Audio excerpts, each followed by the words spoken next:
Assalamualaikum warahmatullahi wabarakatuh. Waalaikumsalam warahmatullahi wabarakatuh. Alhamdulillahi rabbil alamin. Wa bihi nasta'inu ala umurid dunya waddin. Asyhadu an la ilaha illallah wa asyhadu anna Muhammadan abduhu wa rasuluh. Allahumma salli ala sayyidina Muhammad wa ala alihi wa sahbihi ajma'in, amma ba'd. Faqad qala Allah subhanahu wa ta'ala fi kitabil karim wa huwa asdaqul qailin. A'udzu billahi minasyaitonir rajim. Bismillahirrahmanirrahim. Ya ayyuhalladzina amanu taqullaha haqqa tuqatih wa la tamutunna illa wa antum muslimun. Wahai orang-orang yang beriman, bertakwalah kalian kepada Allah dengan sebenar-benarnya takwa, dan janganlah kalian mati kecuali dalam keadaan beragama Islam. Ayat ini tiap Jumat dibacakan khatib. Tidak sah khutbah Jumat apabila khatib tidak membaca ayat ini. Jangan kamu mati. Rasa-rasanya tidak masuk akal ini ayat. Jangan kamu mati. Memangnya mati kita yang tentukan? Jangan kamu mati. Berarti mau-mauku. Mau mati besok ya besok, mau lusa ya lusa. Padahal mati itu bukan kita yang tentukan. Orang kaya, orang miskin, raja-raja, rakyat biasa, bupati, senangnya. Semua mati. Berarti yang jadi masalah bukan mati. Yang jadi masalah illa wa antum muslimun, kecuali dalam keadaan beragama Islam. Berarti ada orang Islam, lahirnya Islam, ngurus KTP-nya Islam, tapi sayangnya matinya dalam keadaan tidak beragama Islam. Siapa mereka? Contoh aja nih, contoh jangan marah, contoh. Sabung ayam didapat sama polisi, kejar, lari, kata polisi, jangan lari, masih lari juga, jangan lari, masih lari, tembak peringatan ke atas langit, masih lari, tembak kedua kalinya, masih lari, tembak ketiga kalinya, masih lari, terpaksa dilumpuhkan, kakinya ditembak, kakinya ketembak, kepalanya dikena. Saya tanya temanku yang polisi, bagaimana ceritanya, kakinya kau tembak, kepalanya dikena? Dan bilang soalnya waktu ditembak dia jongkok. Mati kau. Ini polisi dalam film India, bukan polisi Indonesia. Polisi film India, itu film India kan 3 jam, nanti habis filmnya baru datang polisinya. Ini polisi India, bukan polisi Aceh Utara. Kalau Aceh Utara polisinya bikin tabligh akbar. Kalau majelis wali ulama bikin tabligh akbar, memang kerjanya. Remaja masjid bikin tabligh akbar, ya sudah sepantasnya. Masjid bikin tabligh akbar, ya seharusnya memang begitu. Tapi kalau Polres yang bikin tabligh akbar, itu baru luar biasa. Ada anak sekolah SMP buru-buru mau pergi ujian, ambil motor, kejar, mau lari, dan langgar lampu lalu lintas, dikejar sama polisi. Kau melanggar, kau tidak lihat ini rambu-rambu? Saya lihat Pak. Kenapa kau langgar? Saya tidak lihat apa-apa. Nah, ini beleng-beleng ini. Tahu beleng-beleng itu? Dongo. Tahu dongo? Beleng-beleng. Nah ini, jangan kau takut sama polisi, tapi takutlah sama aturan. Ya. Nah, dikejar, tabrakan, wah. Nah, bisa kamu mati. Apalagi kalau kamu dalam keadaan teler, matilah kamu dalam keadaan mati kafir. Kenapa? Ada khamar dalam perutmu. Makanya tiap Jumat Allah ingatkan, wala tamutunna illa wa antum muslimun. Jangan kamu mati kecuali dalam keadaan beragama Islam. Siapa lagi yang bisa mati dalam keadaan kafir? Siapa? Mereka yang pilpres dan pilkada kemarin, mereka yang menerima serangan fajar. Malah dia tulis di rumahnya, siap menerima serangan fajar. Termasuk anggota DPR yang terpilih karena nyogok. Selama dia makan gajinya itu, kata ulama, selama itu dia makan uang haram. Kenapa? Karena dia nyogok. Termasuk PNS yang jadi pegawai karena nyogok. Ada PNS jadi pegawai karena nyogok. Nah, selama dia terima gajinya itu sampai gaji pensiunnya, dia makan uang haram. Makanya Allah ingatkan setiap Jumat, wala tamutunna illa wa antum muslimun. Jangan kamu mati kecuali dalam keadaan beragama Islam.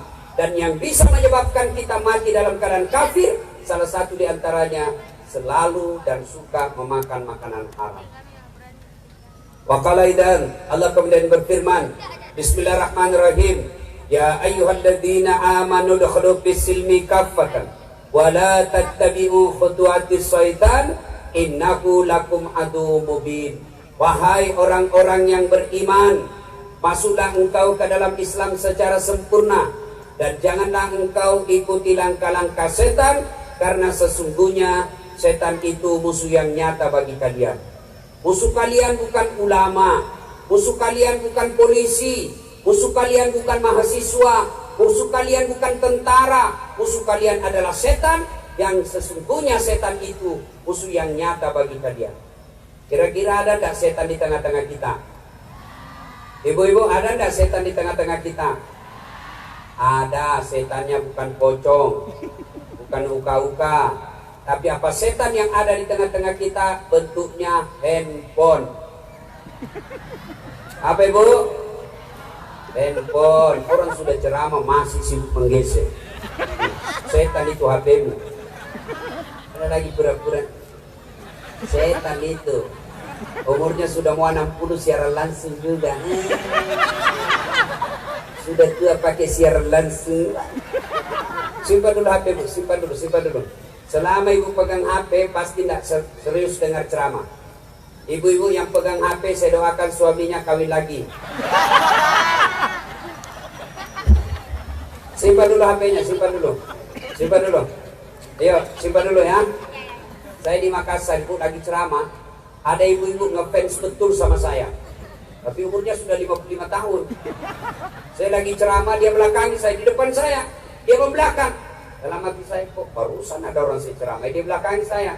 Ternyata dia ambil HP-nya. Ditulislah di WhatsApp-nya, latar belakang das Atlantik. Saya dijadikan background. Saya kira saya put bunga. Selesai saya ceramah, dia bilang, Ustaz, dia kejar saya. Ustaz, tunggu dulu. Nah, apalagi bu, boleh selfie? Boleh, ayo selfie. Selesai selfie langsung dia bilang, Ustaz, boleh cium? Haram. Dan nafsu haram, cari barakah haram, tak boleh. Coba aku masih muda. Simpan HP, simpan dulu ya.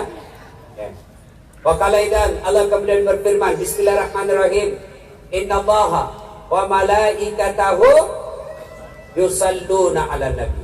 Ya ayyuhalladzina amanu sallu alaihi wa sallimu taslima. Sesungguhnya Allah dan para malaikatnya bersalawat kepada Rasulullah Muhammad SAW. Maka wahai orang-orang yang beriman, bersalawatlah kalian kepada Rasulullah dengan sebaik-baik salawat. Satu kali Nabi lagi duduk-duduk bersama malaikat Jibril. Tiba-tiba Nabi melihat ada malaikat 1 juta jari-jarinya. Ibu-ibu berapa jari-jarinya ibu? 10. Cacat dong. 20 kan ada kaki. Ini malaikat 1 juta jari-jarinya. Nabi kagum dan bertanya sama Jibril, ya Jibril, malaikat apa itu? Jibril menjawab, dialah malaikat yang ditugaskan Allah mencatat air ketika hujan. Lalu Nabi dekati ke malaikat itu. Wahai malaikat, apa kau mampu mencatat air ketika hujan? Iya, ku catat yang jatuh di gunung, ku catat yang jatuh di darat, kucatat yang jatuh di lautan, semua kucatat tetes-tetesnya. Itulah sebabnya Allah kasih saya 1 juta jari-jari untuk mencatat air hujan. Lalu Nabi bertanya, benar kau jawab? Iya, semua aku catat. Lalu malaikat ini berkata, ya Muhammad, ada satu yang tidak bisa aku catat. Apa gerangan?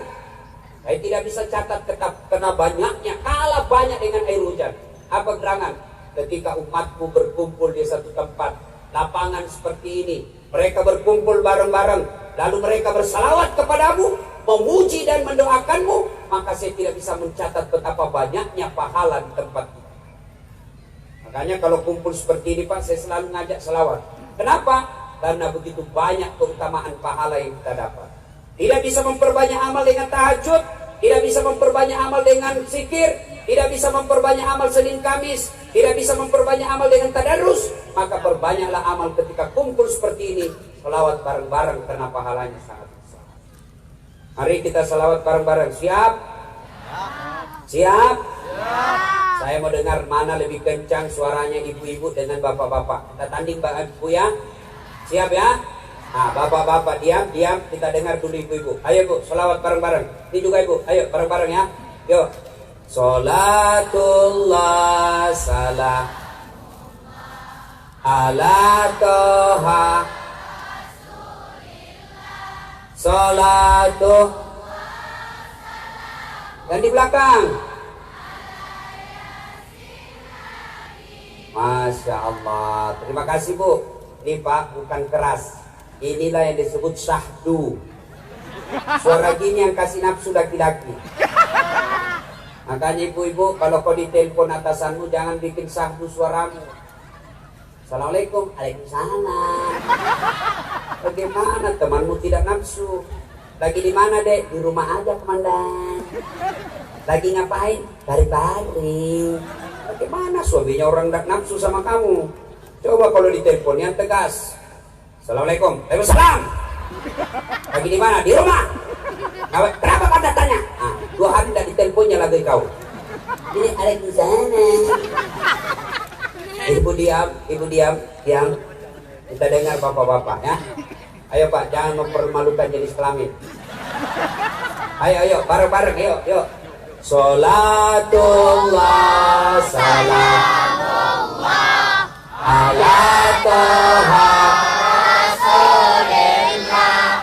Salatullah salamullah ala yasin habibillah. Masya Allah, terima kasih. Kencang memang. Kita dengerin yang di atas panggung.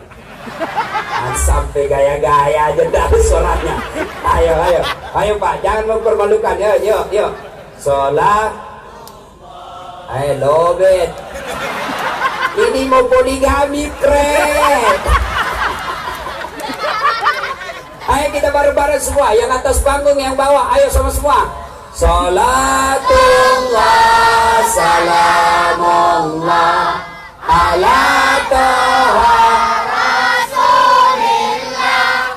Salatullah salamullah ala yasin habibillah. Alhamdulillah. Terima kasih Bapak Ibu saudara-saudara sekalian teristimewa yang kita muliakan, Bapak Abu MPU, Bapak Bupati dan Wakil Bupati Kabupaten Aceh Utara, Bapak Kapolres beserta seluruh jajarannya, alim ulama, abi, ibu, dan seluruh hadirin yang insya Allah dimuliakan dan dirahmati oleh Allah Subhanahu wa Ta'ala. Sebelum saya ceramah, saya mau tanya, ibu-ibu, mau enggak saya kasih handphone? Gratis. Mau? iPhone X Max 512 giga. Kalau yang baru harganya 30 juta. Mau ibu? Tapi begitu saya kasih langsung tuli. Mana yang mau tadi? Masih mau ke HP pakai tuli? Kau mau apa handphone kalau sudah tuli? Halo? Rusak lagi nih HP. Halo? Bukan HP rusak, telingamu masalah. Ayo. Berarti yang mahal bukan handphone, yang mahal bukan jaringan, yang mahal bukan seluler, tapi yang mahal Allah kasih telinga gratis. Hebatnya lagi telinga, tempatnya bagus, kiri kanan. Ibu pernah bayangkan bagaimana seandainya daun telinga di bawah pantat? Halo, siap komandan? Lagi di mana? Di rumah komandan. Makanya ini telingalah kekayaan kita, bukan handphone. Kita ucapkan alhamdulillah. Oh, ini ada kamera nih, mahal nih. Ini beberapa kamera ini, kalau dikumpul semua ratusan juta itu. Apa ini yang hebat? Bukan, tapi Allah kasih kita mata. Mau apa ini kamera kalau buta? Hah?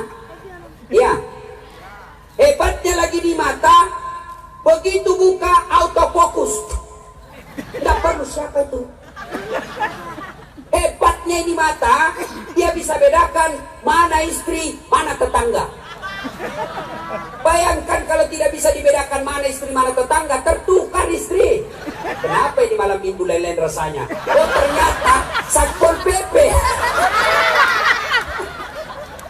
Makanya kita ucapkan alhamdulillah.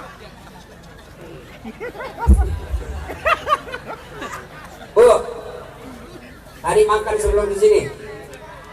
Makan. Bisa enggak dibedakan mana kacang, mana telur?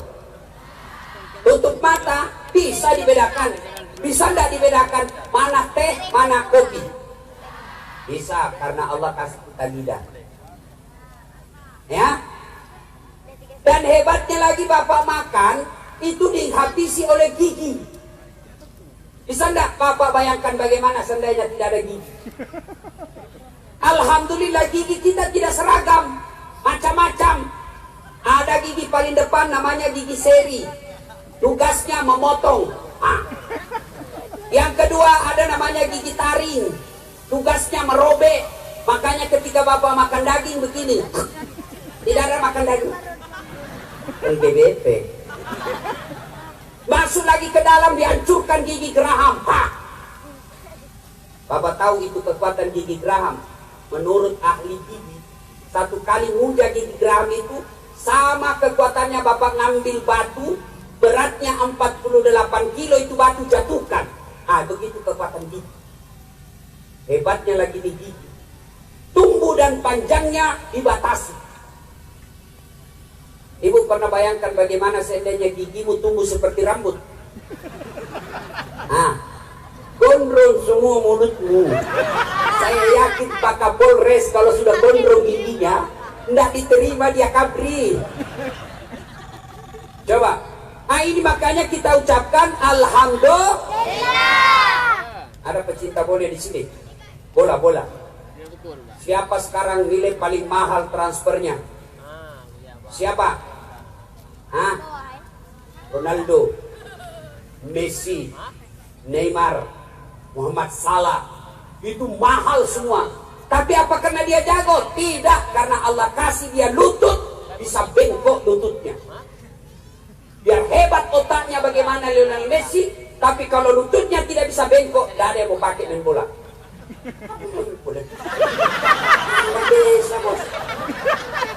Makanya kita ucapkan alhamdulillah. Punya handphone. Bisa enggak kau ketik SMS kalau jari-jarimu tidak bisa bengkok? Makanya kau ucapkan alhamdulillah. Makanya setiap kita ceramah, ketemu ucapkan alhamdulillah. Itu karena nikmat yang Allah berikan. Ibu bapak, saudara-saudara sekalian yang saya hormati, pada taklim kali ini saya hanya ingin menyampaikan dua wasiat yang diajarkan agama kita, yang diajarkan ulama-ulama kita dulu. Wahai saudara-saudara muslimin, muslimat, kalian mau sukses kata ulama kita dulu, dua saja rahasianya. Kalian mau selamat dunia akhirat, dua saja rahasianya. Apa itu? Kata ulama kita dulu, perbaiki hubunganmu kepada Allah, hablum minallah. Yang kedua, sempurnakan hubunganmu kepada sesama manusia yang disebut hablum minan nas. Ini dulu yang kita bahas. Ini aja dua, hablum minallah, hablum minan nas. Pertama, hablum minallah. Sebelum kalian memperbaiki puasa, sebelum kalian memperbaiki haji, Sebelum kalian menyempurnakan zakat, yang pertama dan utama, sempurnakan dan pelaksanakan sholatmu dengan sebaik-baiknya. Tidak ada kejayaan bagi mereka yang tidak sholat. Tidak ada keselamatan bagi mereka yang tidak sholat. Masih ingat ketika Rasulullah SAW wafat, datang malaikat, 4 malaikat diperintah Allah, Jibril, Mikail, Israil, Israfil, datang menghadap kepada Nabi. Ya Muhammad, hari ini saya diperintah Allah untuk mencabut nyawamu. Bagaimana menurutmu?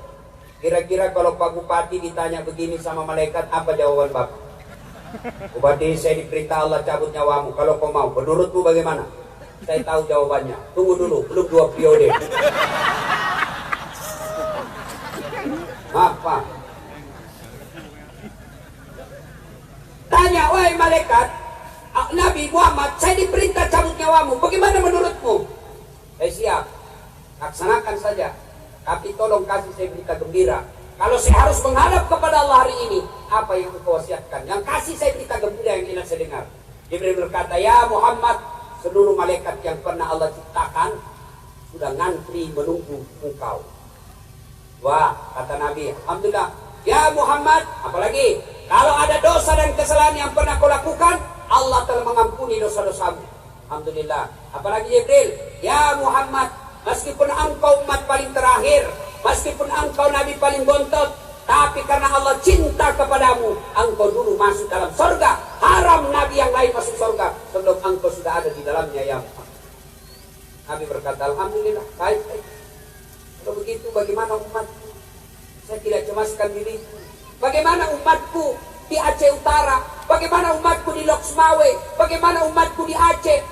Lalu Jibril menyampaikan, ya Muhammad, selama umatku berpegang kepada Quran dan Sunnah, aman umatmu, meskipun engkau sudah tidak berada di tengah-tengah umat.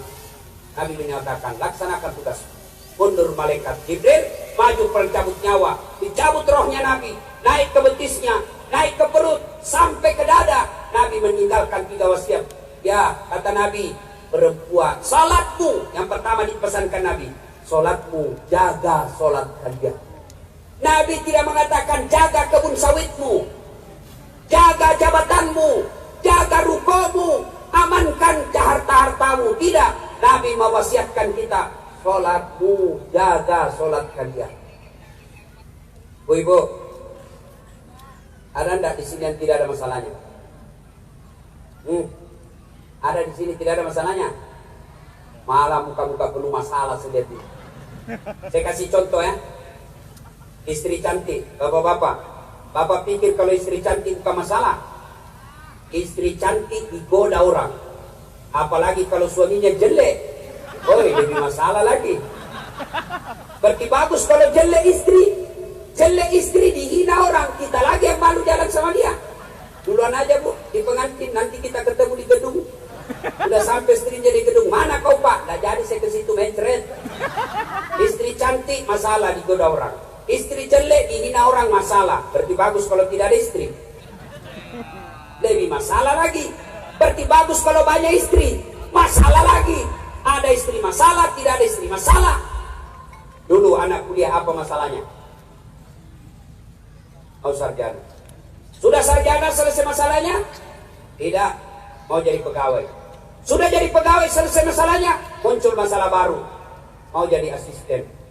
Kepala bagian. Sudah jadi kepala bagian selesai masalahnya? Mau jadi kepala dinas. Sudah jadi kepala dinas selesai masalahnya? Muncul masalah baru. Mau jadi sekda. Sudah jadi sekda selesai masalahnya? Belum. Mau jadi bupati. Sudah jadi bupati selesai masalahnya? Belum. Mau 2 periode. Sudah 2 periode selesai masalahnya? Tidak. Mau lagi jadi gubernur. Daftar polisi. Apa masalahnya? Mau lulus. Sudah lulus, muncul masalah baru, penempatan. Sudah penempatannya bagus, selesai masalahnya? Tidak. Mau jadi kapolsek. Sudah jadi kapolsek, selesai masalahnya? Belum. Mau jadi kapolres. Sudah jadi kapolres, selesai masalahnya? Tidak. Mau jadi kombes. Sudah di kombes, selesai masalahnya? Jadi jenderal. Sudah jadi jenderal, selesai masalahnya? Muncul masalah baru. Apa? Terancam pensiun.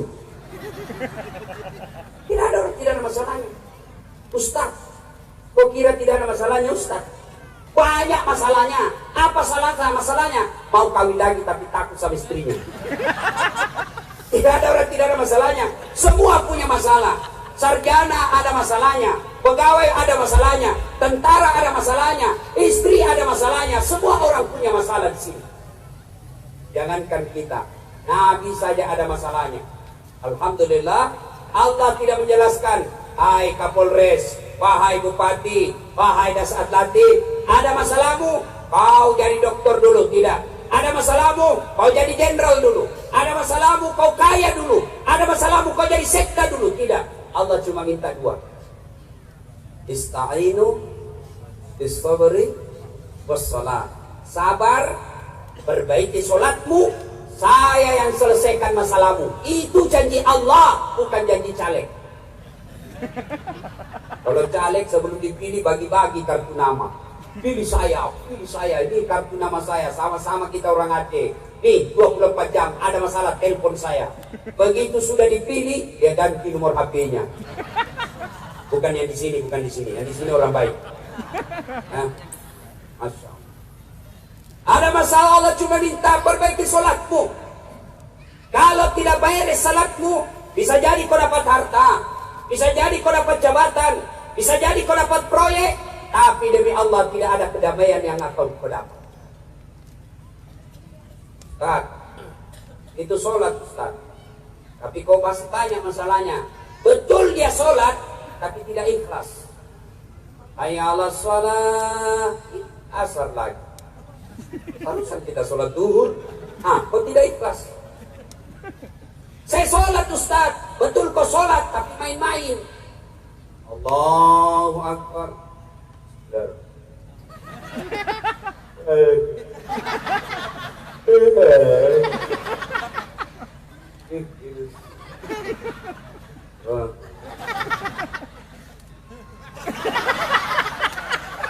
Kau ketawa karena kau bayangkan diri itu.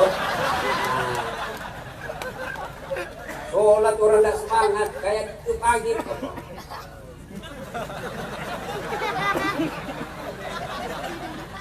Ada lagi yang sholat Allahu Akbar, semangat sekali.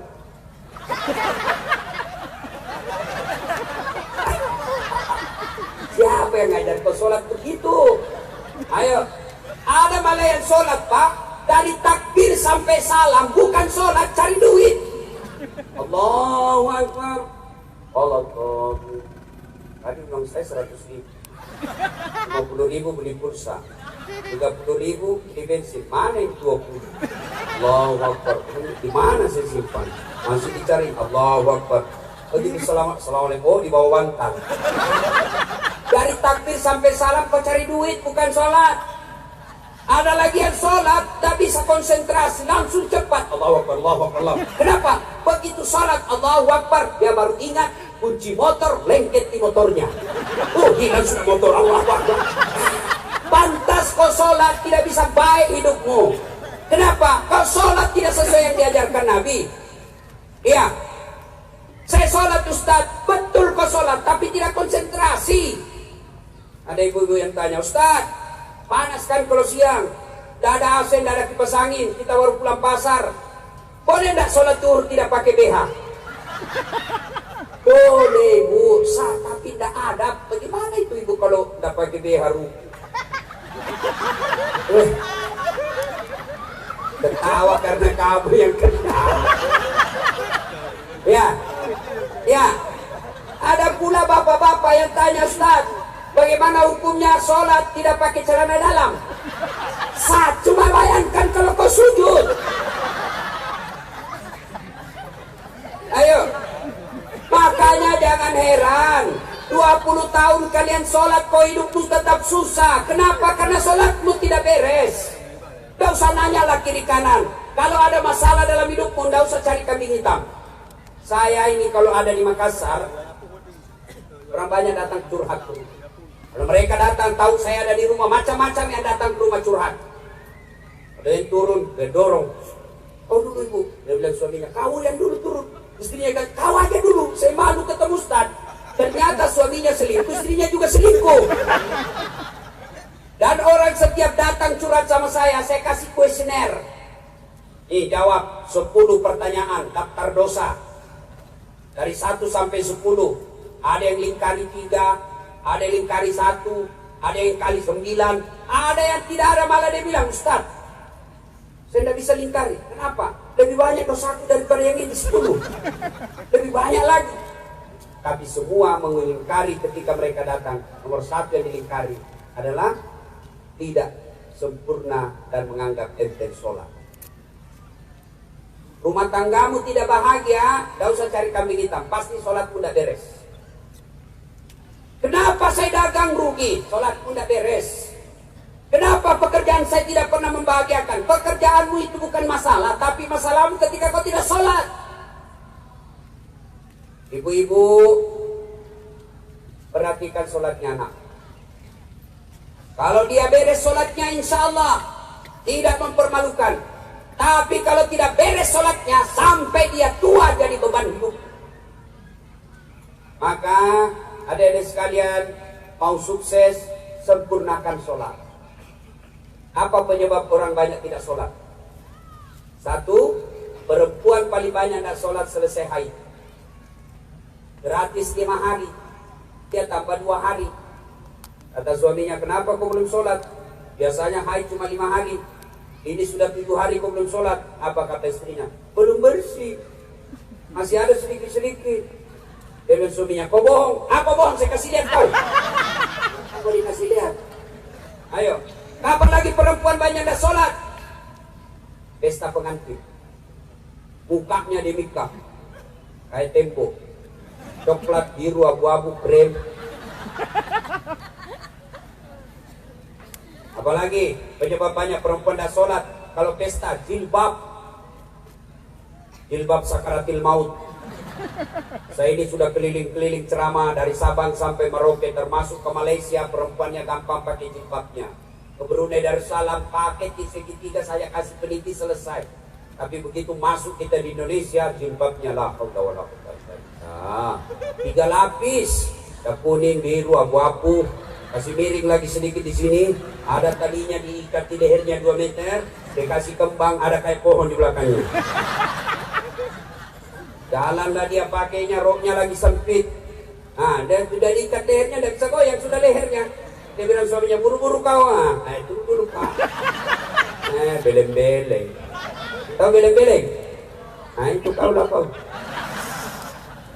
Sudahlah, dilarang make up Ustaz? Tidak. Selama ibu make upnya supaya suami bangga jalan sama ibu, itu ibadah. Kalau ibu make up dandan supaya suami senang, itu ibadah. Tapi kalau gara-gara make up dandan ibu tidak sholat, bodoh. Apa susahnya sholat? Ada yang malas sholat di sini? Coba jelaskan ke saya, apa sebabnya? Ustaz, dia kaya Ustaz, jadi tidak mau sholat. Ada yang kalah kaya Nabi Sulaiman. Itu Nabi Sulaiman alaihissalam 1 hektar pekarangan rumahnya. Apa kerikilnya? Emas. Ada orang Aceh 1 hektar rumahnya kerikil emas. Paling orang Bugis dulu kalau kaya giginya dikasih emas. Nabi Sulaiman alaihissalam kaya tetap sujud beribadah kepada Allah. Ustaz, dia cakap Ustaz. Ada yang kalah cakap Nabi Yusuf. Allah ciptakan kegagahan di dunia 100. Khusus Nabi Yusuf alaihissalam Allah kasih 70%. 29% untuk kita ini, untuk para nabi 29%. Kasih Nabi Adam, Nabi Musa, Nabi Ayub, Nabi Muhammad SAW. 1% sisanya untuk kita ini manusia biasa. Diambillah Rano Karno, Umay Rama, Pak Kapolres, Pak Bupati, Ustaz Dasat Latif, Pak Wakil Bupati. Berapa kita dapat? Nabi Yusuf begitu cakepnya, tetap sujud beribadah kepada Allah. Ustaz, dia sakit Ustaz. Ada kala sakitnya Nabi Ayub alaihissalam. Ayub alaihissalam seluruh anggota tubuhnya dimakan ulat. Melenting-lenting ulat dari pipinya, dari pahanya, hati dan lidahnya saja tidak dimakan ulat. Tapi beliau tetap sujud beribadah kepada Allah. Ustaz, dia tinggi jabatannya Ustaz. Tokoh Ustaz. Ada kala ketokohannya Rasulullah. Rasulullah adalah penghulu para nabi. Diharamkan seluruh nabi masuk ke dalam surga sebelum beliau karena cintanya Allah kepada Rasulullah. Tapi beliau tetap sujud beribadah kepada Allah. Lalu kita cakap tidak, terkenal tidak, kaya tidak, muka jelek, bau keteknya, mulutnya busuk, pengangguran, gak sholat lagi. Apa andalan lulus? Apa? Maka demi Allah, tidak ada kebahagiaan bagi mereka yang tidak sholat. Maka kalian mau sukses, resep pertama, sempurnakan sholat. Allah perintahkan puasa, ayat saja turun. Allah perintahkan haji, ayat saja turun. Allah perintahkan zakat, ayat saja turun. Tapi ketika Allah perintahkan kita sholat, bukan ayat turun, tapi Jibril menjemput Rasulullah menghadap kepada Allah untuk menerima perintah ini. Kenapa? Perintah ini penting, itulah Isra Mi'raj. Pak Bupati dan semua pimpinan yang ada di tempat ini, Pak Kapolres, kalau Bapak mau mengangkat anak buah menjadi sebuah pejabatan, lihat sholat. Kalau sholatnya baik, insya Allah. Tapi kalau sholatnya tidak beres, jangan percaya Tuhannya saja dia tipu. Nah, sholat kan bukan tipu itu. Bapak ingat ketika kita dalam rahim, ketika mau dikeluarkan, kita akan berikrar siap melaksanakan sholat 5 kali sehari semalam. Begitu keluar lalu tipu dia tidak lakukan, berarti mengkhianati Allah. Maka adik-adik sekalian, mau sukses, perbaiki sholat. Bapak-bapak polisi mau sukses, tidak usah cari muka sama Kapolres. Kapolres paling 2 tahun per tahun mesti mutasi pindah lagi. Cari muka capek, siapa. Tidak laku bos. Lebih baik kau perbaiki sholatmu, Allah yang ngatur segala-galanya. Kecil buat Allah. Apa susahnya Allah kasih jadi Kapolsek? Apa susahnya Allah kasih kalian rumah? Apa susahnya Allah kasih semua penyakitmu? Kenapa? Allah semuanya. Bapak ada yang sakit di sini? Ke dokter kiri kanan tidak sembuh-sembuh? Memang bukan dokter yang sembuhkan kita. Siapa yang sembuhkan kita? Allah. Saya juga sampai sekarang, mohon maaf, belum pernah ketemu dokter yang hebat. Kenapa? Begitu saya ke dokter, saya juga yang beritahu penyakit. Assalamualaikum Ustaz. Waalaikumsalam dok. Gimana kabar Ustaz? Lagi sakit-sakit ini. Kenapa Ustaz? Mencret-mencret. Kenapa bisa? Dalam hati, ya urusanmu karena kau dokter. Masa saya lagi yang kasih tahu kau? Allah tanpa Bapak beritahukan, Allah tahu. Maka ibu-ibu ada masalahmu, ngadu kepada Allah. Ada soalan dalam hidupmu, ngadu kepada Allah. Dengan catatan, sholat. Kalau ngadu kepada Allah tidak sholat, tidak akan sampai. Kenapa? As-salatu miftahul khair, as-salatu miftahul jannah, as-salatu miftahul imanuddin. Sholat itu kunci kebaikan. Sholat itu kuncinya surga. Sholat itu tiang agama. Tidak ada sholatmu, tidak ada kunci surgamu. Adik-adik ibarat sholat itu barcode. Tahu barcode adik-adik? Adik-adik milenial pasti tahu barcode. Kalian beli alat elektronik, pastikan ada barcode-nya. Di scan. Ketika muncul, berarti barcode-nya cocok. Tapi kalau di scan, enggak. Bunyi tapi hilang lagi. Itu hari Jumat saja sholat. Dia sholat Ustaz, tapi hari Jumat saja. Paling terlambat datang, paling cepat pulang. Hati khutbah, dia tidur.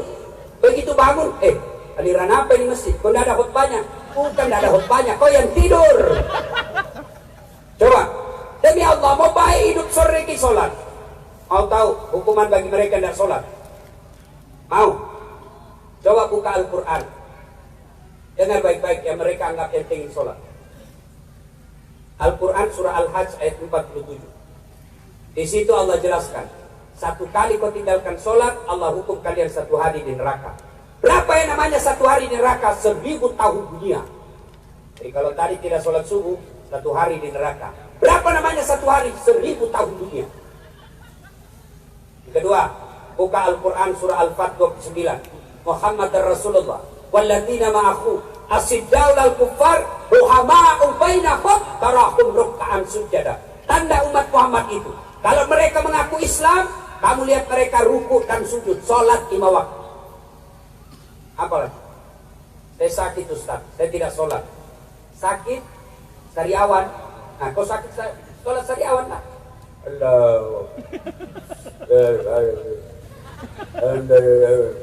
Allah tahu kau lagi sariawan.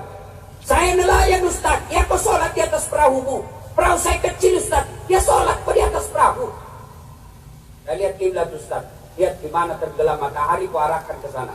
Tenggelam matahari sana, arahkan ke sana. Prabu, kau sholat. Tiba-tiba lagi sholat goyang. Sudah, kau tidak usah goyang-goyang begini. Allah sudah tahu. Saya polisi Ustaz, saya tentara, lagi pengamanan. Dia sholat, gimana caranya? Dalam Islam ada disebut sholat khawf, sholat dalam keadaan perang. Gimana caranya Ustaz? Misalnya 10 orang. 5 orang di depan saf pertama, 5 orang di belakang saf kedua. Saf pertama jaga pistol, dia pegang senjatanya. Saf kedua selesaikan sholatnya 1 rakaat. Selesai 1 rakaat sholat saf kedua, maka yang saf kedua lagi siaga pegang senjata, dan saf pertama selesaikan sholatnya 1 rakaat. Begitu seterusnya. Ustaz, saya tidak bisa berdiri. Allah kasih keringanan, silakan kau duduk. Bagaimana sholat duduk? Lihat baik-baik, praktek. Allahu Akbar. Ruku, kepala kasih goyang. Allahu Akbar. Demi Allah, liman tidak. Itu kalau duduk. Kalau sujud, bukan cuma kepala goyang, badan itu ditundukkan. Allahu Akbar. Sujud. Ustaz, saya tidak bisa duduk Ustaz. Baring. Gimana salat baring? Misalnya ini. Anggaplah lagi baring. Kepala sudah tidak goyang, tinggal tangan yang digerakkan. Allahu Akbar. Allahu Akbar. Itu sholat namanya salat dalam keadaan baring. Pun tidak bisa begitu Ustaz. Allah kasih keringanan. Sholat pakai syarat. Mana disebut sholat pakai syarat? Matamu aja kau kasih goyang. Allahu Akbar. Allah. Ketawa saya suruh sini. Allahu Akbar. Tidak bisa Ustaz. Kasih jalan keluar lagi. Apa Ustaz? Silakan sholat dalam hati. Mana namanya sholat dalam hati? Mulai takbir sampai salam, seluruh bacaannya kau baca dalam hati. Bayangkan lagi ruku, baca doa ruku. Bayangkan lagi sujud, pejamkan mata, baca doa sujud. Saya tidak bisa baca salat dalam hati Ustaz. Gampang. Ambil kain putih, bungkus, bawa dikubur. Sudah mati. Ayo. Tidak ada alasan buat kita tidak sholat. Tidak ada alasan. Saya baru tobat Ustaz. Belum ada bacaan sholat saya hafal. Wala tayasu min rauhillah, kata Allah. Jangan kau putus asa. Datang jamaah di masjid. Kalau salah berjamaah di masjid, meskipun kau diam saja, seluruh bacaan dibaca imam sah. Alhamdulillah, saya ini setiap ke Aceh, masjid selalu ramai. Terutama kalau subuh, penuh. Sampai di luar. Tidak ada di dalam. Yang di dalam atau yang sudah pensiun dan muka-muka sakaratil maut. Woi anak muda, kau datanglah ke masjid. Adik-adik, hidupkan masjid. Kenapa orang banyak malas ke masjid? 1, karena dia tidak lihat pahalanya. Coba kalau Pak Bupati umumkan, siapa yang datang sholat berjamaah di masjid, dikasih pulsa 200.000, 30 kilo beras. Jam 5 sholat subuh, jam 10 malam sudah penuh masjid. Benar dilihat pahalanya. Apalagi penyebab orang malas ke masjid.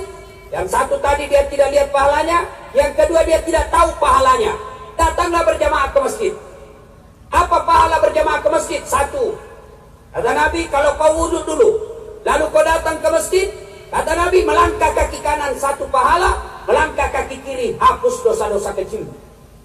Engkau kalau rumahnya bapak dari masjid 300 meter, PP 600 meter, berapa langkah didapat? Apalagi langkah kaki kanan 1 pahala, langkah kaki kiri gugur dosa kecilnya. Apalagi kalau bapak jalan begini, berapa langkah kaki itu didapat? Apalagi kalau dia mutar dulu Pak, masuk ke lapangan, naik ke lantai 2, pulang lagi, berapa langkah pahala? Yang kedua, orang yang datang berjamaah ke masjid, kata Nabi, seluruh materi yang kau lewati, aspal, pagar, tembok, dinding, dia akan menjadi saksi dan berkata, ya Allah, jangan kau masukkan dia neraka, masukkan dia surga, saya saksinya. Dia datang sholat berjamaah di masjid. Itulah sebabnya kalau kita sholat sunnah di masjid, tiap 2 rakaat pindah tempat, 2 rakaat pindah lagi. Supaya apa? Tambah banyak saksi. Itulah juga sebabnya Nabi menganjurkan, kalau kau masjid berjamaah, usahakan lain jalan waktu pergi, lain juga jalan waktu pulang. Itu sunnah. Yang ketiga, pahala berjamaah. Kalau baju basah, gerimis, datang ke masjid, basah bajumu, gak usah cemas. Baju yang basah itu akan melindungimu dari api neraka kelak. Yang juga salah paham, teman-teman sudah dengar begini, dia tunggu hujan keras. Hujan keras dia buka payungnya, itu bele-bele namanya itu. Apalagi yang keempat disebut doa bersama 27 kali lipat. Ini yang keempat. Apa artinya? Sekali sholat berjamaah di masjid, 27 kali sholat di rumah baru sama pahalanya. Apalagi doa bersama kita di masjid. Meskipun ada akhir-akhir ini anak-anak remaja belajar agama melalui YouTube. Baru 3 bulan belajar YouTube, itu pun baru 2 menit habis kuotanya. Bikin aneh agama agaknya susah. Apa dia katakan? Doa bersama bid'ah, jabat tangan selesai sholat bid'ah, maulid bid'ah, Isra Mi'raj bid'ah, taksiyah bid'ah. Kenapa? Tidak ada pada zaman Nabi. Tidak ada pada zaman Nabi bid'ah. Bid'ah sesat masuk neraka. Nenekku punya neraka. Kayak dia saja panitia hari kiamat. Ada memang ini sekarang anak muda baru belajar agama, caranya Arab semua. Afwan, jazakallah khair, kaifa khaluk ya kullu nafsin sa'iqatul maut. Semua Arab. Hei anak muda, hijrah itu bukan sekedar pelihara jenggot. Hijrah itu bukan sekedar celah cingkrang. Hijrah itu bukan sekedar bicaramu afwan, ya jazakallah kaifa hal. Biar kau hijrah mengaku tapi kau sombong, kau selalu mengatakan orang sesat, masuk neraka, kau tidak disenang oleh Allah. Saya pun dimaki-maki di Facebook. Apa ini Ustaz Dasat? Kau cerita-cerita sunnah, kau tidak pelihara sunnah. Saya marah, kenapa kau bilang saya tidak pelihara sunnah? Buktinya kau tidak pelihara jenggot. Ya mau diapa kalau tidak mau tumbuh? Kau sudah kasih minyak, tidak tumbuh-tumbuh. Malah marah istri saya, katanya kasih kotor-kotor tempat tidur. Ini anak-anak muda, dakwanya menyakiti orang, ceramahnya menghina, memaki. Siapa yang ajar kau dakwah seperti itu? Adakah manusia seburuk Fir'aun sekarang? Coba tunjukkan, adakah manusia yang paling jahat seperti Fir'aun sekarang? Adakah pendakwa, penceramah, ulama sekarang sehebat imannya Nabi Musa dan Nabi Harun? Tidak ada. Tapi ingat ketika Allah perintahkan Nabi Musa, wahai Musa, kau datang nasihati Fir'aun dengan apa? Dengan kalimat yang baik. Dengan datanglah kau nasihati Fir'aun dengan bijaksana. Ini keramamu. Dalam Islam berbeda pendapat boleh. Yang dilarang memaki dan menghina yang berbeda pendapat itu. Kenapa ada dalam Islam berbeda pendapat? Karena yang kita terima hadis itu hanya dalam bentuk teks. Tidak ada video, tidak ada foto, maka kita beda-beda memaknainya. Contoh, saya melihat Nabi takbir sejajar dengan bahunya. Mana dimaksud sejajar dengan bahu? Tidak ada foto, tidak ada video, maka ulama berbeda pendapat. Ada yang begini, Allahu Akbar. Kenapa? Karena dilihat dari depan. Ada yang begini, Allahu Akbar. Kenapa? Karena dilihat dari atas, sejajarnya begini. Mau begini silakan, mau begini silakan. Ada juga yang begini, Allah. Silakan, jangan kasih salah orang. Meletakkan tangan saja salah takbir itu kan bermacam. Allahu Akbar. Pertama, antara pusat dengan dada. Yang kedua, Allahu Akbar di atas dada. Yang ketiga, Allahu Akbar di bawah perut, bukan di bawah sekali. Yang keempat, Allahu Akbar lurus. Umumnya orang Syiah dan Iran. Mana yang boleh? Boleh semua. Dia membuat kita maki-maki. Kalau kita begini, kita kasih salah yang begini. Yang begini dia salahkan yang begini. Yang begini dia salahkan begini. Ribut kita. Mana yang salah Ustaz? Kalau kau pakai semua. Allah.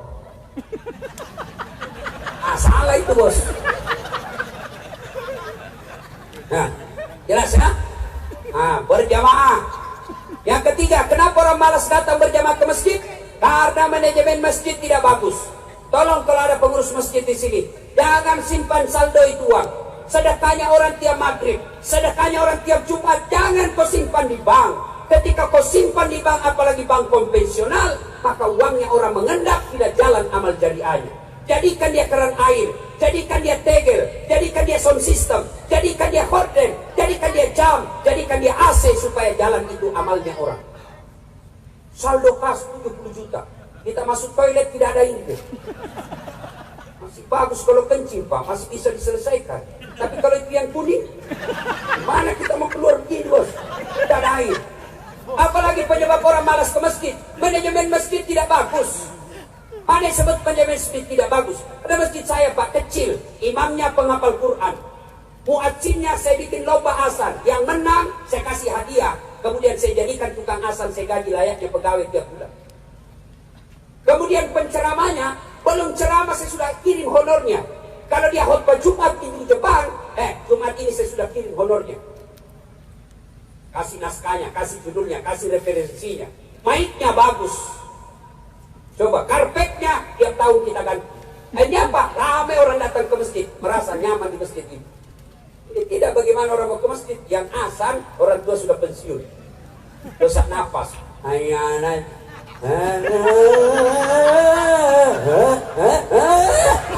Dia bilang, itu daging orang tua yang azan, itu daging. Gimana anak muda mau ke masjid mencengkelkan azannya? Yang kedua, karpetnya sudah 7 kali lebaran tidak pernah diganti. Begitu kita sujud, cicak didapat.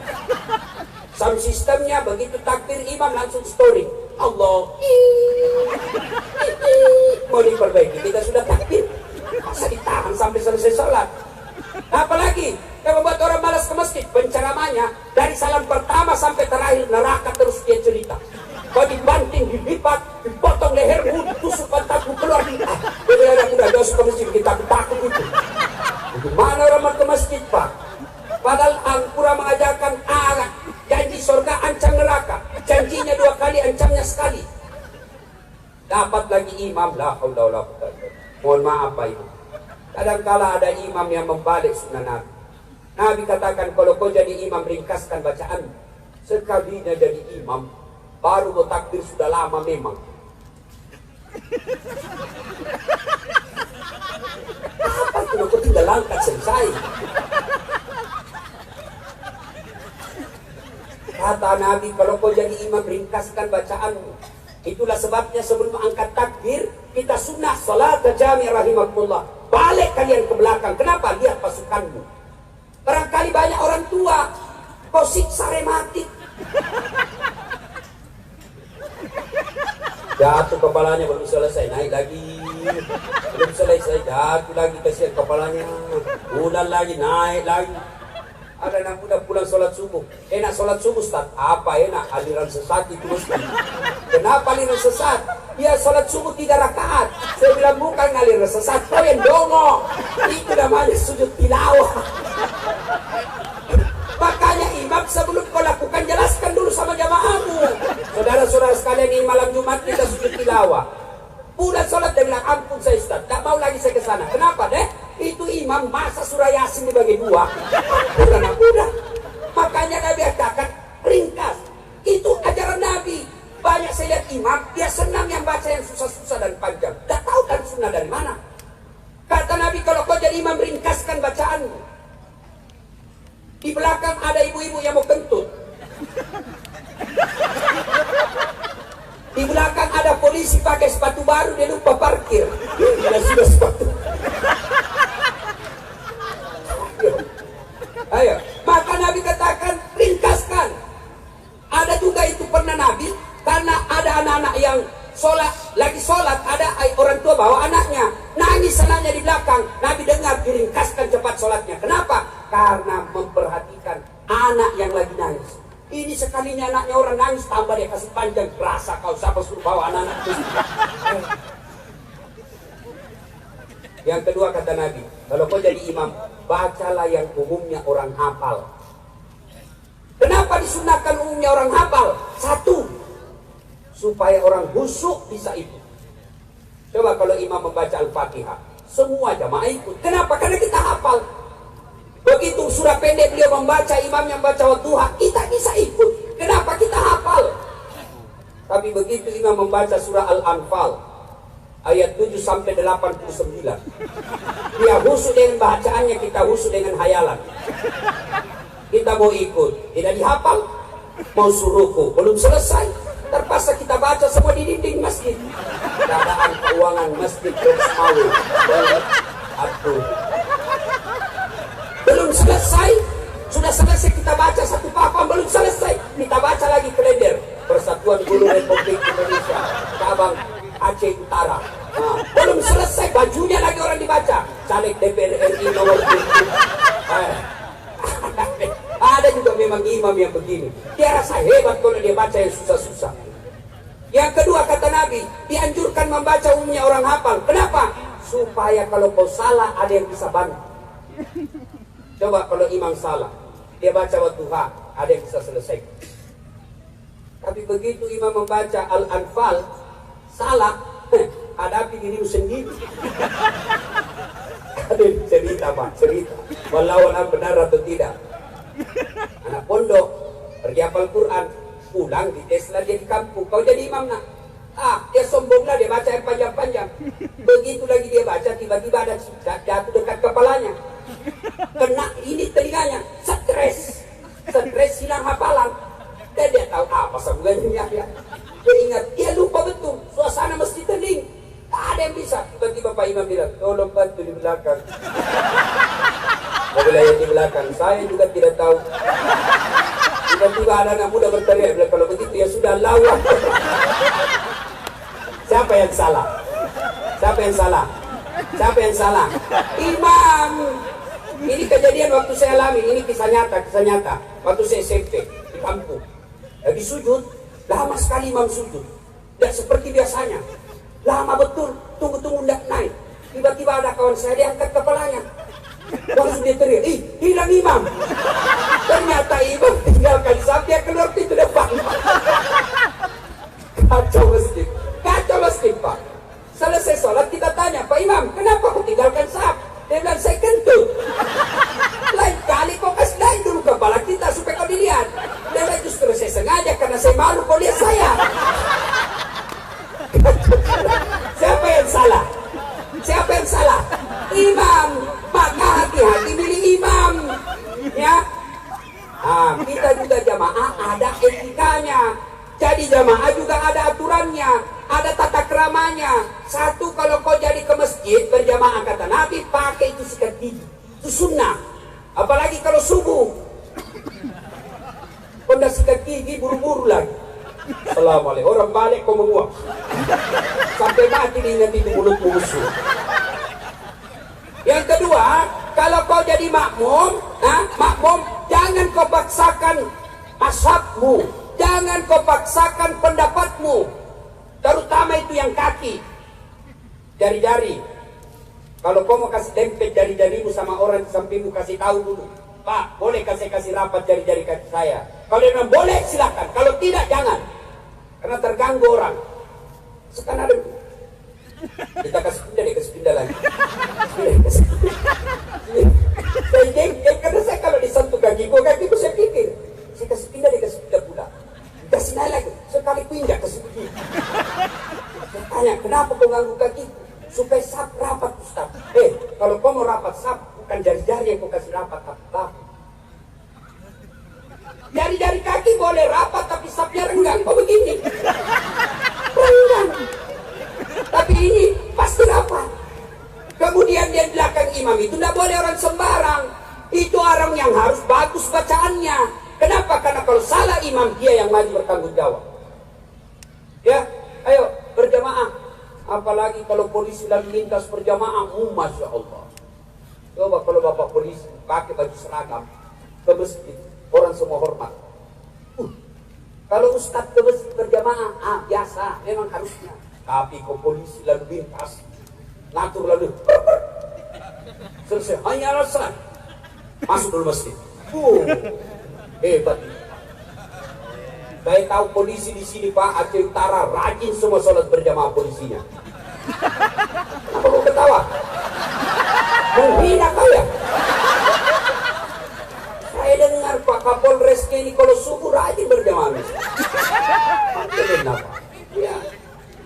Nah, ibu-ibu kau datanglah berjamaah. Katanya perempuan tidak boleh ke masjid. Bukan tidak boleh, tidak dianjurkan. Kenapa dulu ulama kita tidak menganjurkan perempuan ke masjid? Karena dulu kalau perempuan keluar diculik dan diperkosa. Sekarang di Aceh Utara aman. Siapa? Aman kok ke masjid. Apalagi kalau usiamu sudah 60 tahun. Tak ada yang mau culik kau.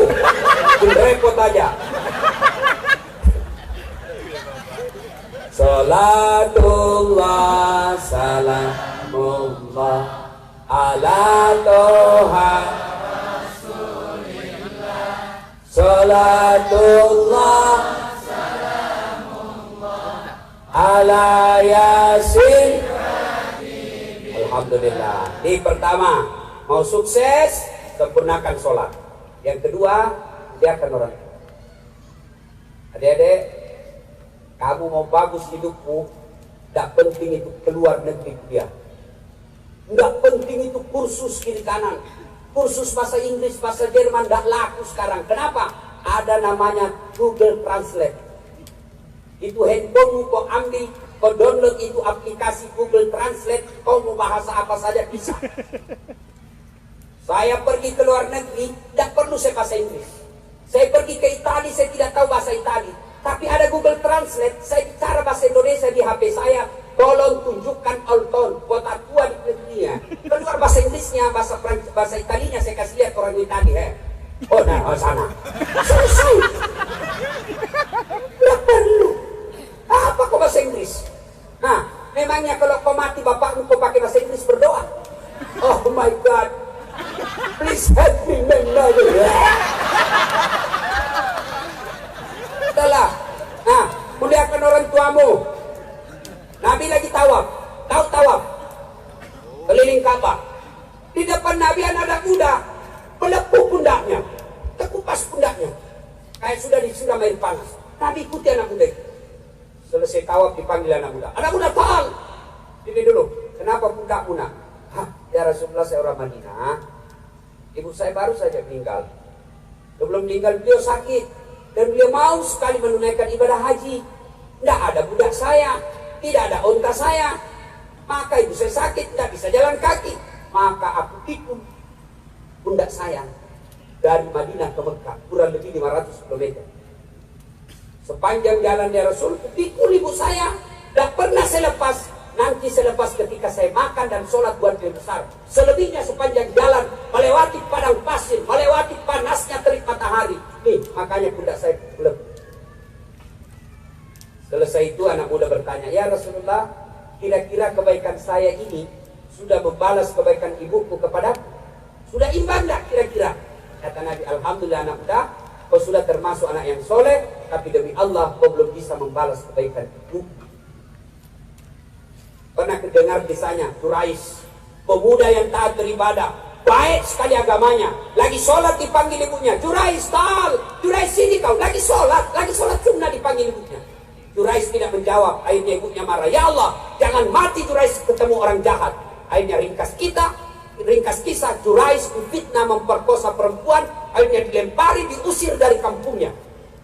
Nanti lama setelah lahir bayi itu ditanya, ya bulan, siapa bapakmu? Dengan izin Allah, bayi itu ngomong, bapakku bukan Quraisy tapi pengembala kambing bersina itu. Quraisy baik agamanya, taat beribadah, dihukum oleh Allah gara-gara apa? Tidak menjawab panggilan ibunya ketika dia sholat. Lagi sholat, apalagi kalian yang cuma main game, apalagi kalian yang cuma main telepon-teleponan, dipanggil ibumu kau tidak jawab, pantas hidupmu sengsara. Sekarang anak-anak sopan sama cewek, sama mamanya kurang ajar, sopan sama cowoknya, sama bapaknya nakal, dinasehati bapaknya, jangan begitu nak, tidak bagus cewek begitu. Apakah itu kan dulu kampungan Pak Ikolo dulu.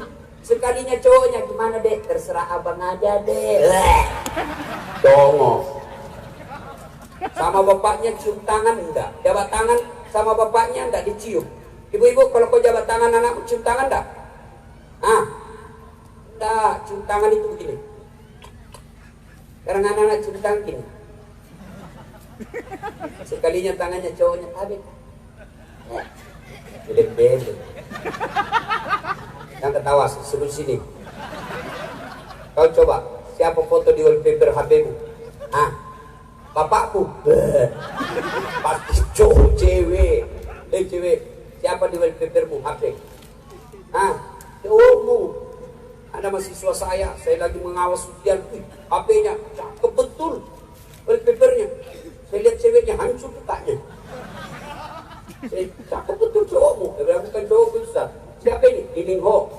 Siapa Lee Min Ho? Artis Korea. Dia kenal kau? Tidak. Pernah kau dikirim pulsa? Tidak. Dongok. Hapus itu. Ganti bapakmu. Aku dulu Ustaz. Sudah tak HP aku suka. Coba lihat anak-anak kita, demi Allah. Pernah dengar kisahnya Alqamah, sahabat Nabi dihukum oleh Allah. Kenapa? Karena lebih sayang sama istrinya daripada ibu. Ini ibu-ibu ini biasa ini. Ajari suaminya berdosa. Bapaknya mau kasih umroh, suaminya mau kasih umroh ibunya. Dek, ini ada kelebihan duit. Gimana kalau kita umrohkan ibu? Lama kasihan belum haji. Kata istrinya apa? Mamamu terus. Kawin aja kau sama mamamu. Ini. Ada di sini suami takut sama istrinya? Ada? Berhenti kau jadi laki-laki. Apa mau takut sama istri? Jadi Ustaz tidak takut sama istri. Apa yang saya takut sama istriku? Cuma istriku lebih berani dari saya. Tidak usah ketawa Pak Polisi. Mana ada polisi tidak takut sama istrinya? Tunjukkan saya. Takut sama-sama Bayangkari. Apa dia bilang temanku, sebenarnya itu polisi bukan takut sama istrinya. Cuma ini istrinya selalu melapor sama istrinya komandan. Dan komandan juga takut sama istrinya. Pak, ini rahasia Pak. Sesama laki-laki. Jangan takut sama istri. Gak boleh itu orang tidak takut sama istri. Ar-rijalu qawwamuna 'alan nisa. Pemimpin bagi istri adalah laki-laki. Gak boleh itu istri yang ngatur-ngatur kita. Kita mau dijadikan tahanan kota. Harus 1 jam keluar dicari. Di mana kau? Di polsek. Oh, di mana kau? Kau kira enak jadi laki-laki? Dengar ini ibu-ibu. Bagaimana kita tidak cepat mati? Kita keluar kau cari. Baru 1 jam. Pulang kau. Pulang. Kita pulang kau marah-marahi di rumah. Sampai di rumah kau periksa terus kita punya HP. Bagaimana kita tidak kena serangan jantung? Ada rumusnya Pak, pakai ibu saya. Jadi ada kawan saya SD waktu di kampung, sampai sekarang masih suka telepon saya. Saya jaga perasaan istri saya. Ya sudahlah, saya tulis namanya itu kan saya mau goblok. Gak mungkin nanti dibilang saya sombong di kampung. Saya tulislah namanya di situ, penjual batu bata. Kalau bunyi telepon dia bilang mamanya Ustaz, penjual batu bata. Udah kok jangan jawab, tagihan. Bagaimana kau tidak dibohongi karena kau suka interogasi kita? Hei, kau kira itu enak jadi polisi? Hah? Ini ibu-ibu polisi nih, dengar ini. Di jalan istri suamimu dimaki-maki, kadang-kadang dilecehkan, ngirup asap kotor, ngisrup asap knalpot, sampai di kantor dimarah-marahi sama komandan. Siap salah komandan, siap salah komandan, salah komandan, Pak, salah komandan.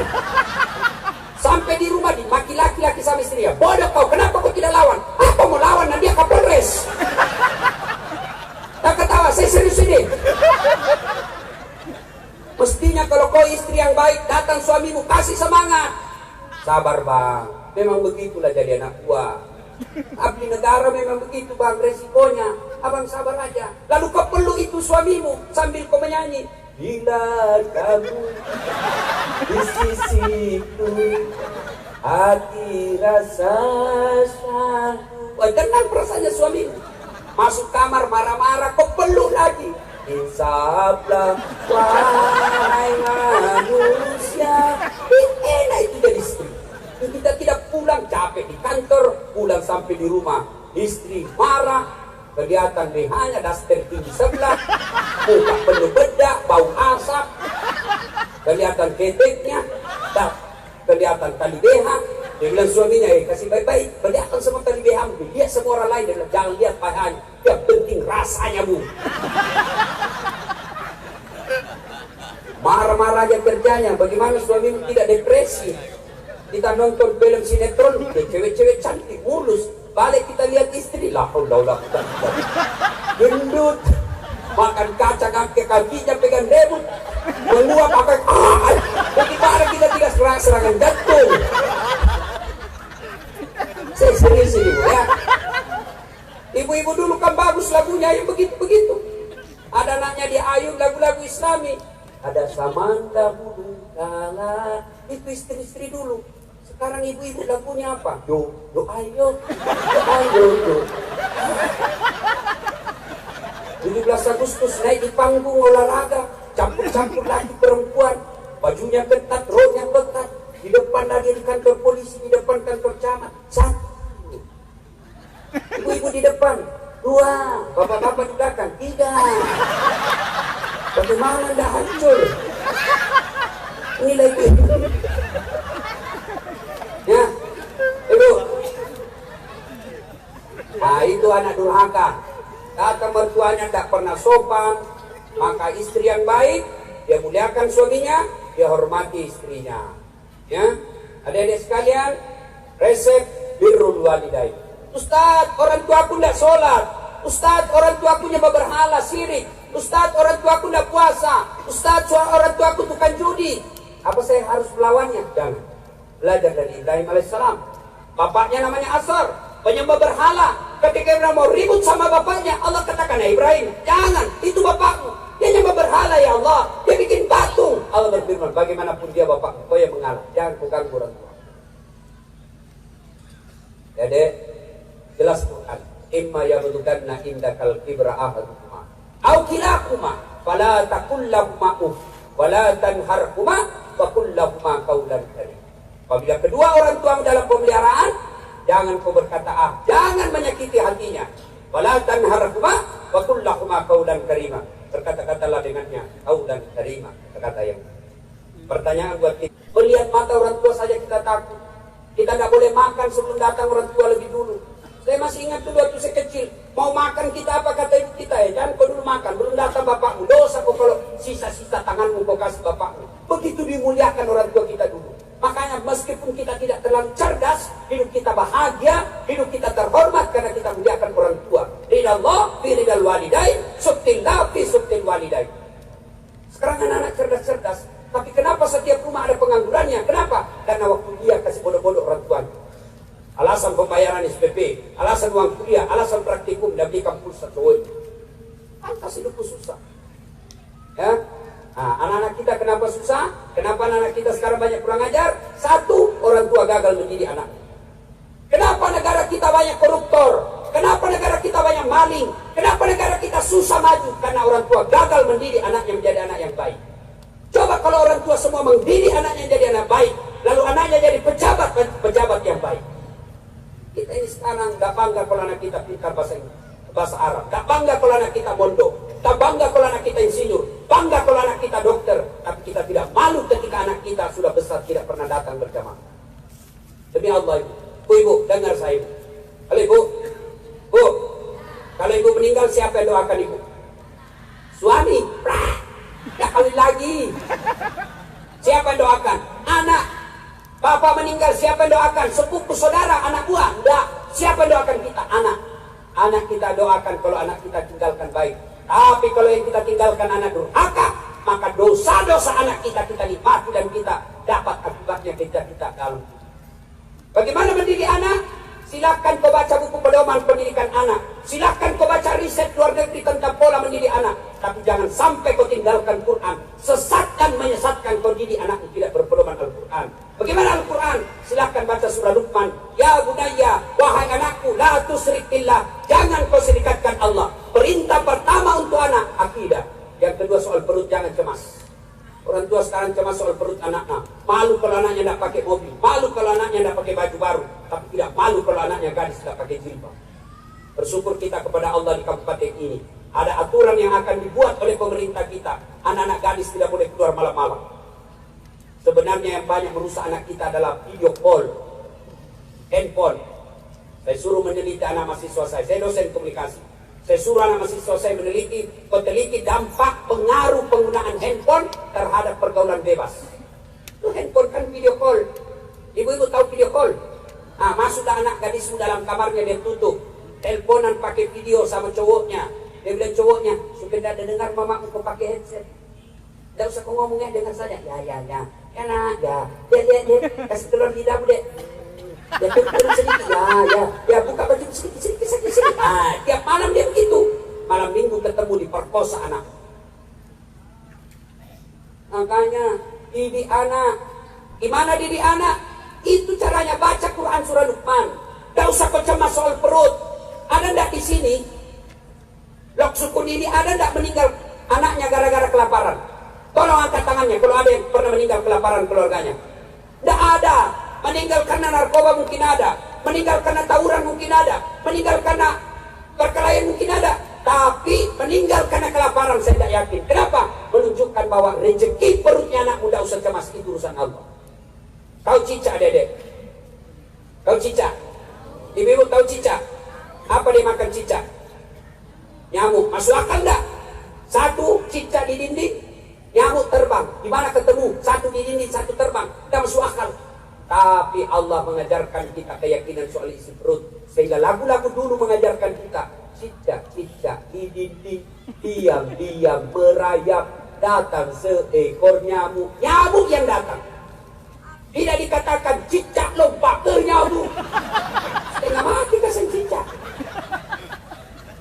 Maka ibu bapak saudara-saudara sekalian, satu, perbaiki sholat, muliakan orang tuamu, jadi Allah maqamam mahmuda, saya angkat derajat di dunia, insya Allah derajat di akhirat. Ibu bapak saudara-saudara sekalian, banyak yang kita ingin sampaikan, tapi waktu dualah yang membatasi kita. Insya Allah lain waktu dan kesempatan kita akan lanjutkan. Kalau masih mau dengar ceramah saya gampang, silakan simak tablik akbar, nonton tablik akbar Damai Indonesia Ketujuan setiap hari Sabtu atau Ahad pukul 2:30 sore sampai selesai. Damai Indonesia Ketujuan cuma sekali seminggu, lama menunggu, maka ada yang setiap saat boleh dinonton. Mana caranya? Ambil handphone, buka aplikasi YouTube, tulis nama saya Dasat Latif, keluarlah ceramah saya ratusan. Sudah nonton? Jangan lupa kasih tanda begini. Ini anak muda ya? Ini. Like. Jangan kau kasih begini. Kau kali kasih begini dicari kau malaikat pencabut nyawa. Masa ceramah kau kasih begini bos?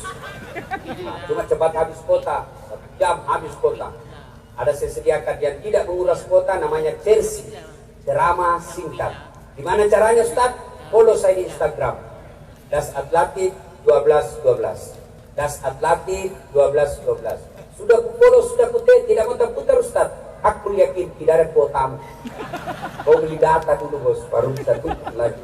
Ibu bapak saudara-saudara sekalian, terima kasih. Terima kasih Pak Bupati. Saya senang sekali Bapak mengundang saya bersama Kapolres. Saya yakin Bapak orang baik. Saya tadinya langsung ditawari makan luar biasa. Sudah makan dengan enak, alhamdulillah Ustaz. Saya merasa tidak terhormat, saya merasa kecewa kalau Ustaz tidak nginap di rumah saya. Jarang-jarang orang mau kasih nginap di rumahnya, apalagi Bupati. Alhamdulillah Pak Bupati minta saya nginap. Mudah-mudahan Bapak sehat walafiat, memimpin negeri ini di bawah naungan Allah Subhanahu wa taala bersama Wakil Bupati. Pak Kapolres, terima kasih atas undangannya. Luar biasa, Kabak Ops-nya menelpon saya seolah-olah mencari tagihan. Pernah berhenti menelpon, 24 jam nelpon terus. Nah, inilah kalau polisi Pak. Nah, terbiasa mencari tersangka. Mudah-mudahan kehadiran saya membawa manfaat. Ya, kita doakan Bapak polisi kita makin hari makin baik, makin hari makin dicintai oleh Allah. Tentu sebagai manusia, polisi melaksanakan tugas tentu ada khilaf dan salah. Jangankan polisi, kamu pikir tidak ada ustadz yang ada salahnya? Ada juga ustadz yang dipenjara karena khilaf. Demikian juga para polisi mungkin pernah khilaf, maka tidaklah menjadi baik kalau kita memaki dan menghinanya. Tapi kita doakanlah, mudah-mudahan polisi-polisi Republik Indonesia selalu dalam lindungan Allah melaksanakan tugas dan mendapat hidayah dalam mengemban amanah negara. Ibu bapak saudara-saudara sekalian, inilah tausiah kita. Mudah-mudahan ada manfaat. Lebih dan kurangnya mohon dimaafkan. Non wal kalam yang misturun. Billahi fi sabilil haq. Assalamualaikum warahmatullahi wabarakatuh. Waalaikumsalam. Kita baca doa dulu. A'udzubillahi minasyaitonirrajim. Bismillahirrahmanirrahim. Ila hadatin Nabi Mustafa Muhammad sallallahu alaihi wasallam. Al-Fatihah. Alhamdulillah. Ya Allah. A'udzu billahi minasyaitonir rajim. Bismillahirrahmanirrahim. Allahumma shalli ala sayyidina Muhammad wa ala ali sayyidina Muhammad. Allahumma ighfir lil mu'minina wal mu'minat wal muslimina wal muslimat al ahya'i wal amwat. Innaka samii'un qariibun mujibud da'wat wa qadiyan. Ya Allah, Zat yang Maha membalas. Balaslah segala kebaikan orang-orang yang telah mewakafkan waktu, harta dan ilmunya untuk acara ini. angkat harkat dan martabat, wujudkan cita-citanya, bahagiakan keluarganya, dan jika kelak menghadap kepadamu, hadapkan dalam iman dan Islam. Ya Allah, ya Rabbi, ya Karim, Zat yang memberi hidayah, jadikanlah perjalanan dakwah kami, ya Allah, jadikanlah acara kami ini, ya Allah, jadi sumber hidayah bagi kami, ya Allah. Ilmu yang kami peroleh hari ini mampu kami amalkan, ya Allah. Berikan kepada kami hidayah dan kemampuan untuk selalu taat dalam agamamu, ya Allah. Menjalankan perintah sholat, ya Allah. Menaati orang tua kami, ya Allah. Memuliakan orang tua kami, ya Allah. Dan menjadikan anak-anak kami anak yang soleh dan soleh. Ya Allah, ya Rabbi Karim, kami hanya bisa berdoa dan memohon di tangan-Mu yang mengabulkan doa kami. Rabbana la tuzigh qulubana ba'da idh hadaytana wa hab lana min ladunka rahmah innaka antal wahhab. Allahumma inna nas'aluka ridhaka wal jannah. Allahumma inna nas'aluka ridhaka wal jannah. Allahumma inna nas'aluka ridhaka wal jannah wa na'udzubika min sakhatika wan nar. Rabbana atina fid dunya hasanah wa fil akhirati hasanah wa qina adzaban nar. Subhana rabbika rabbil izzati amma yasifun. Wassalamun ala mursalin walhamdulillahi rabbil alamin. Terima kasih, lebih dan kurangnya mohon dimaafkan. Nun wal kalam misrun billahi